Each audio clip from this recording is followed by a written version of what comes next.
Good afternoon, everybody. I'm very excited to bring you another exclusive interview with Capital Games. Today we have CG Dojafet, CG Miller, and CG Wayfinder. They're going to be discussing the newest marquee character in the upcoming release of the Celebration. Doja, how you doing? Are you excited about these characters? Yeah, first of all, thanks for having us. And yeah, you're absolutely right. The fact that Galaxy of Heroes in celebration with the 50th anniversary of Lucasfilm, like that's allowing us to bring some of these fan favorite Legends characters to the holotables has us super stoked. Like everybody in the studio was really excited about it. And today we're going to be discussing one of my favorites out of the whole lot. And so I guess without further ado, take us away, T Money. So today we're talking about Mara Jade, a big new release in the game. I would like to know first, given her lore, given that she is a legend, how does Mara Jade fit into the bigger picture of the game? So Mara Jade is a very complex character, and there's all sorts of different versions that we could have picked from. And we wanted to make sure that we had a nice parody of light side and dark side for Starkiller's prerequisites. And so we gravitated towards the Emperor's Hand. We wanted to we hashed around a couple ideas. We're like, which one's going to work best with the teams that we're looking for, and we really liked the synergy with Emperor Palpatine, and getting direct callouts and stuff in the kit is just absolutely Emperor's Hand Mara Jade, and we were very excited to make those connections and bring this character into the game. I guess let's just dive into her character abilities and stats. We're getting the dark side version of Mara Jade, who's aligned with Emperor Palpatine. Her kit is really connected to Palpatine, and she has the Emperor tag. The Empire tag. Can you talk a little bit about why that tag, why no Sith tag, and what synergies you see her having in the game? Yeah, absolutely. I think that obviously we wanted her to boost Emperor Palpatine, and that Empire tag is part of that. But she's not quite a Sith. Obviously, we made the Unaligned Force user tag for this sort of situation, like a hand and those sorts of things. As CG Miller mentioned, there's a lot of callouts directly to Palpatine, but there's also other ways to play with her too. So when she's not with Palpatine, she does a few different things that might work really well with some of the other marquees that we're seeing. And so I think we wanted to make a decision where she could be the Emperor's Hand boosting him, or she could be the Emperor's Hand going out and using others to get his will done. And that was kind of our vision there. But I think what you're alluding to is basically it's in her basic attack, right? It's the term useful pawn, and we'll get she brings a couple new, for lack of a better term, not buffs. What would you guys consider a useful pawn? And it's like a proto debuff buff combo. It's a debuff that helps her but hurts her friends.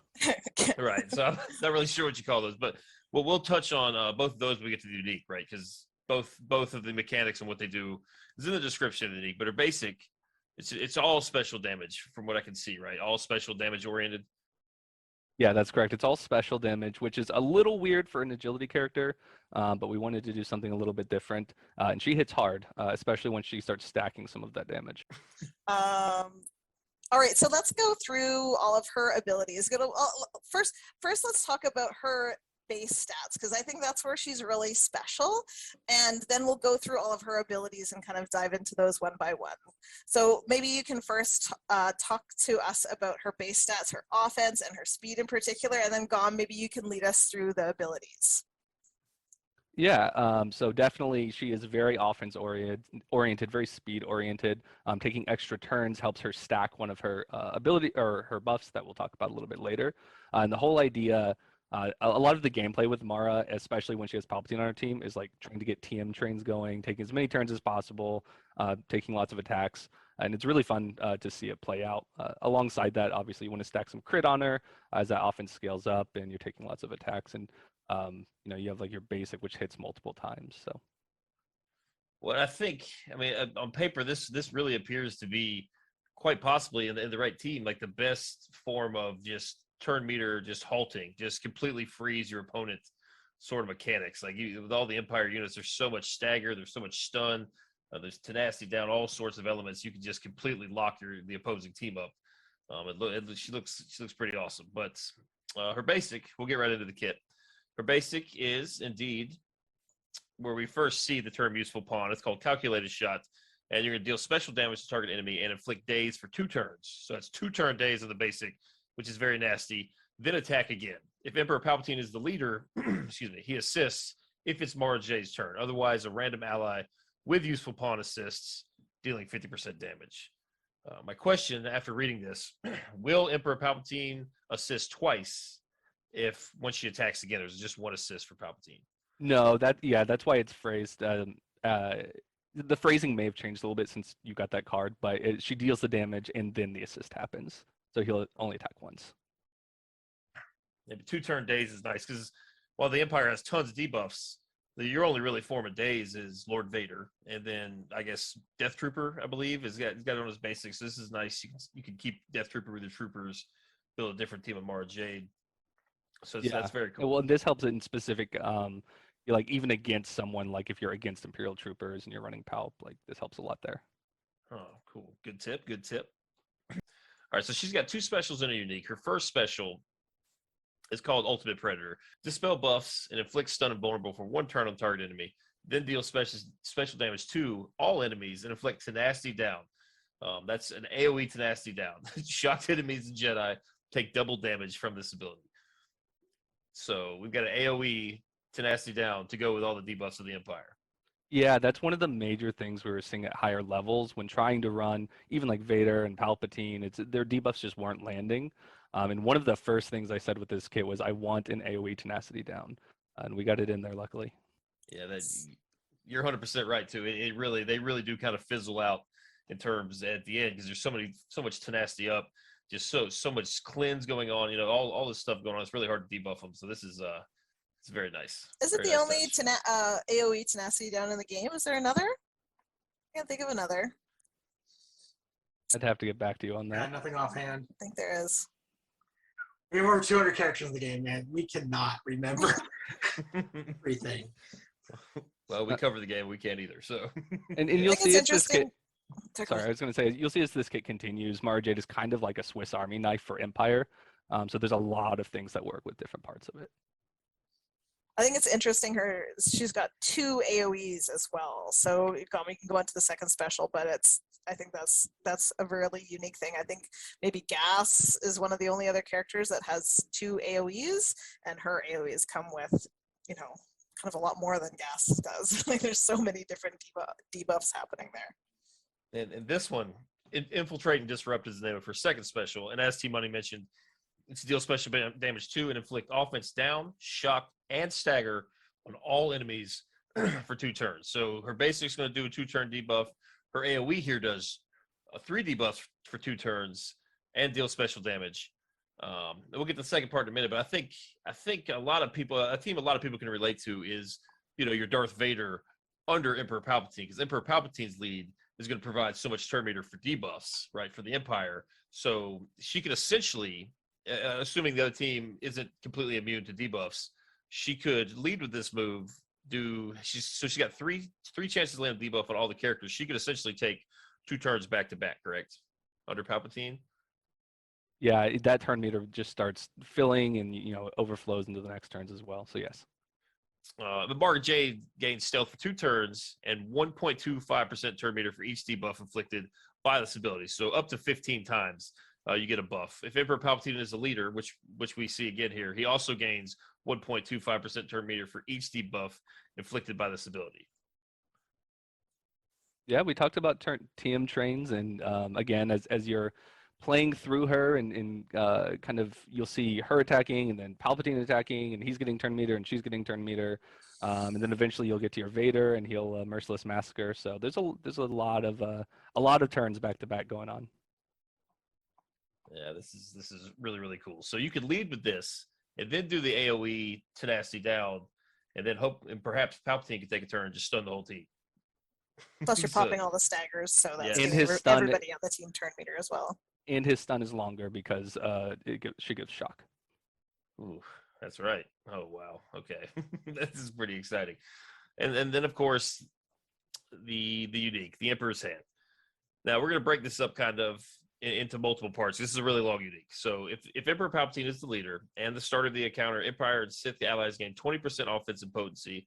Otherwise, all other dark side allies gain useful pawn.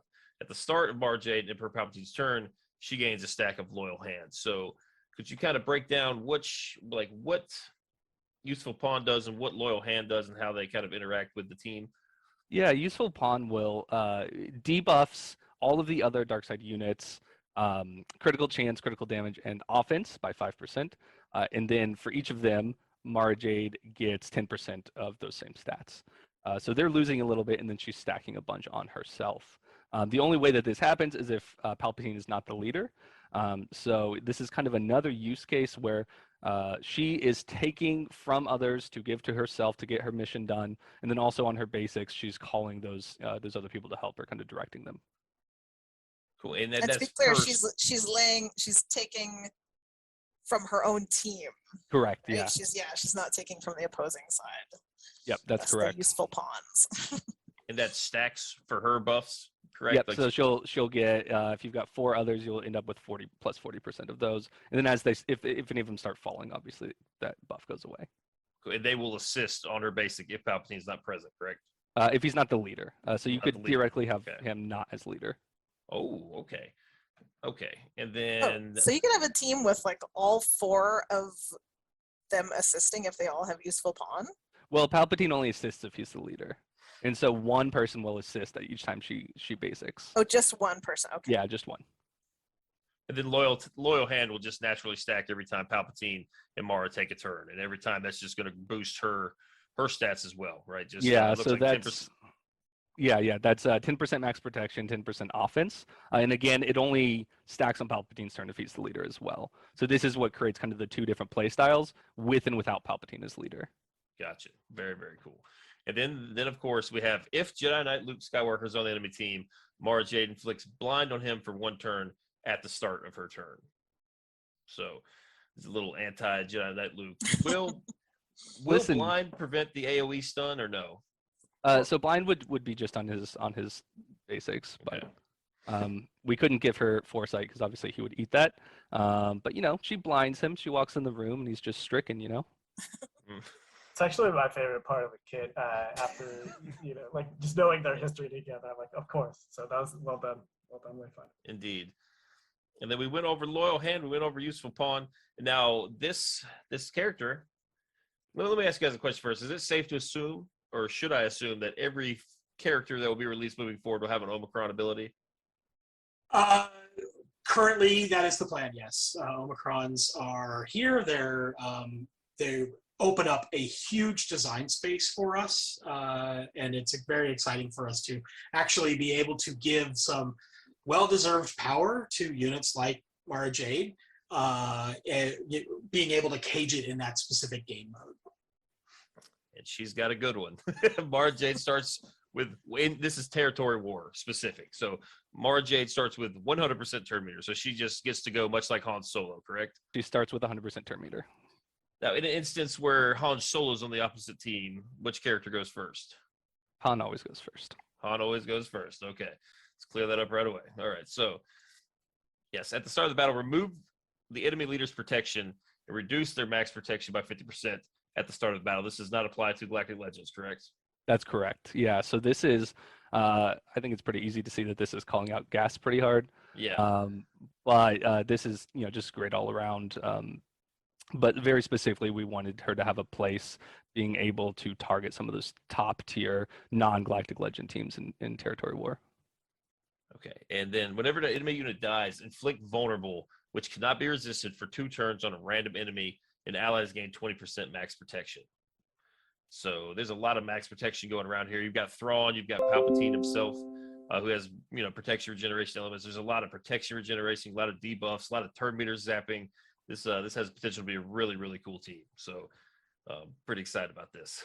As a Star Wars fan, as a Mara Jade fan, I think that her unique one might be the most flavorful ability we have in the game. Every single thing is a call out or an homage to something from from her stories.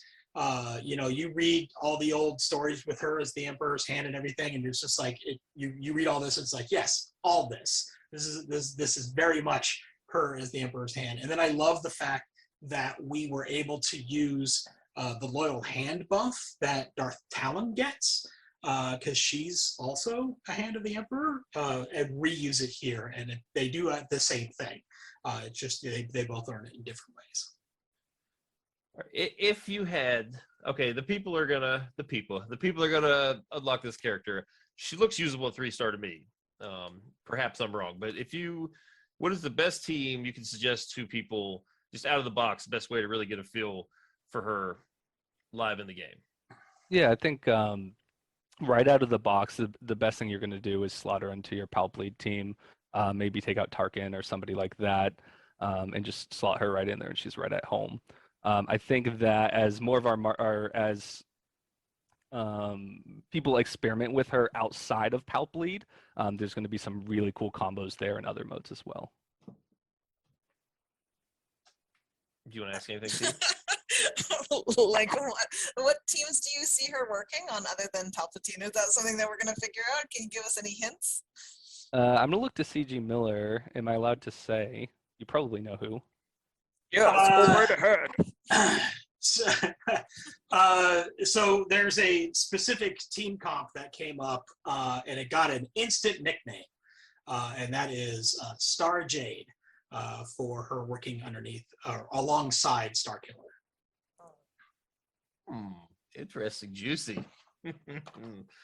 So yeah, maybe you could just give us a little bit more context. I think maybe if we just talk about her a little bit more with regards to her purpose in territory wars in particular, like what you said about gas, maybe just kind of reiterating those pieces.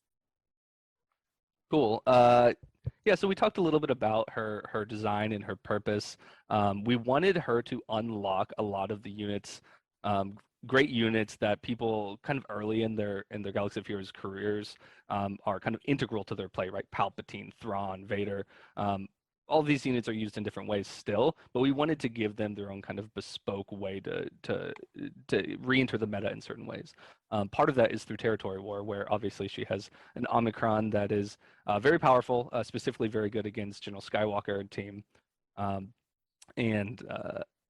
want to say that just on a personal level, I just really, I find it, I'm very honored to have been able to work on this character that has been with me since childhood when I read these, my dad first gave me these books. So hopefully it does their justice.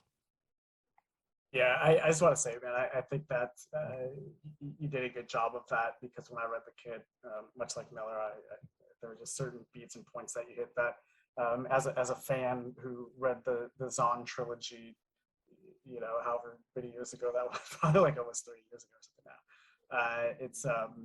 It was really awesome. Like, this was my favorite of our 50th anniversary characters that we were doing. And so I think you nailed it. So that's awesome. Very cool, very cool. And now we just got an Empire Galactic Legend, right? Lord Vader. Does she really have a spot on the Lord Vader team, or is she just intended to kind of make a secondary Empire team? Yeah, I think a big part of her purpose was to make a secondary team.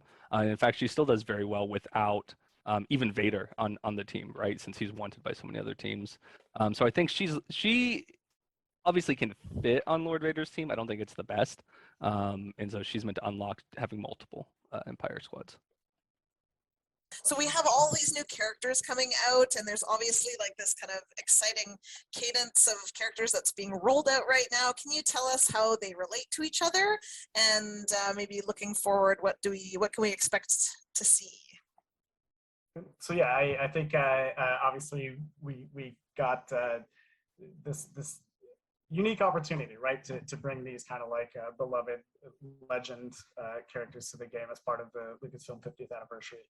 And I could tell you, just as a player, I was really excited, but as a member of the dev team, especially, player facing, I was like, I think people are going to be really excited for this. And big props to CG Miller for compiling a list and then paring it down of the characters that he really wanted.